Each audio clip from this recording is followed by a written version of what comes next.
Hey everyone, it's great to see you again. I am Bhargav Dakwala and I just wanted to take a moment to say thank you for tuning in to my latest YouTube video. In today's video, I am going to talking about solid principle and I will be sharing some tips and tricks that I think you will find really helpful. So let's start with Liskov principles. The Liskov principle states that subtypes should be substitutable for their base types.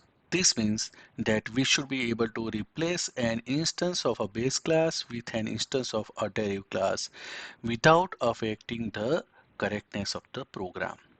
So here I have prepared some example for you. So in this example, we have a base class animal with a virtual method make sounds.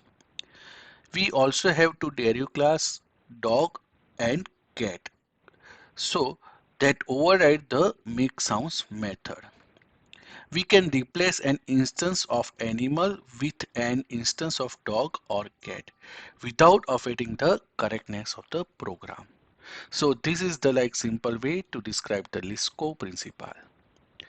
If you found this video helpful, please give it a thumbs up and leave a comment below. And don't forget to subscribe to my channel for more great videos like this one. Thank you very much.